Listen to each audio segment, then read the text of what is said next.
Good morning guys. Sharing ko lang ito guys na ginawa ko kanina. Kaninang anong oras ba dito sa amin nung ginawa ko yan ay hapon. Mga bandang alas 5 guys. Kasi ngayon kagabi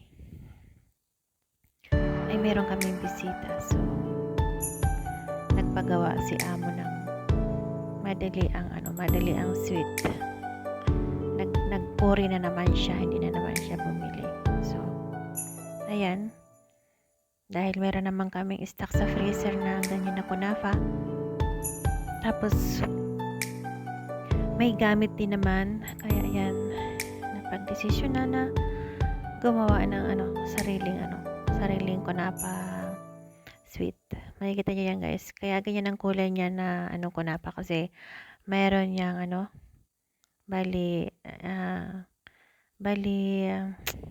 inano ko yan ng cheese, ba tawag niyan? Nakalimutan ko na.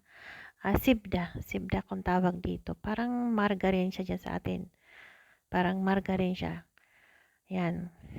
Tapos nilagay ko ng gista. Gemar gista ang tawag yan dito. Masarap yung guys. Mas malasa yan kaysa doon sa lata na gista na lagi kong ginagamit sa mga cake. Yan, mas malasa yan. Tapos yan, nag-add din ako ng mozzarella cheese para mas lalong mag-cheesy yung kanyang laman. So, ayan guys, pagkatapos yan, inilagay ko na sa ibabaw yung natitira pang gista. Bali, madali lang lutuin yan guys. Masarap yan i-serve habang mainit pa. Kaya, ginawa ko yan talagang malapit na yung adan ng Maghrib dito. So, mga 7 or 6:30, darating na yung mga kapatid niya. Kaya yan ang kakainin nila. Partner yan sa Arabic coffee guys. Masarap yan. Kasi after nyan, i-golden brown mo lang yan sa baba at taas. Una muna sa baba, tapos taas. Ayan. Golden brown lang yan. Ang magiging luto niyan. Walang estimated na na time. Basta tingnan lang ang ubing kung brown na siya. Ganyan. Ayan na guys. Tapos na. Then, ayan na ang finished product niya guys. Nilagyan ko na ng syrup. Yung inarnibal na asukal. Tapos,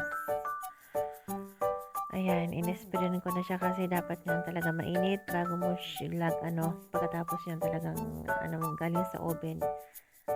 Ilagyan mo na siya ng syrup para mas ma-absorb niya yung tamis niya.